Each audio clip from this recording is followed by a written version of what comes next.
Atalia Praratia, istri dari Gubernur Jawa Barat Ridwan Kamil berencana menjemput jenazah anak sulungnya, Emeril Khan Mumtaz alias Eril, di Bandara Soekarno-Hatta, Tangerang, Banten, dilansir dari Kompas.com. Diketahui, Atalia tidak menemani suaminya Ridwan Kamil yang terbang ke Swiss menjemput Eril yang baru saja ditemukan pada Rabu 8 Juni 2022 waktu setempat. Dalam unggahan Instagram pribadinya, @AtaliaPR pada Jumat 10 Juni 2022, terlihat momen saat Atalia sedang video call dengan Ridwan Kamil, suaminya, yang sedang berada di Bern, Swiss. Dalam video call, Ridwan Kamil memberitahu keluarganya di Bandung bahwa jenazah Eril sudah dimandikan.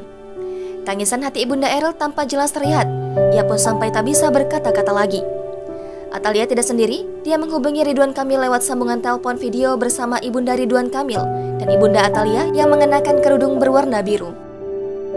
Pada unggahan terbaru di feed Instagramnya, Atalia Praratia mengungkapkan kondisi jenazah Emeril Khan Mumtaz atau Eril saat ditemukan. Jenazah Eril diketahui ditemukan dalam keadaan utuh dan lengkap. Meski setelah 14 hari ditemukan, jenazah Eril masih terlihat bersih dan wangi. Atalia juga mengungkapkan terima kasih kepada semua yang turut membantu dalam proses pencarian sampai kepulangan anak sulungnya Emeril Khan Mumtaz alias Eril.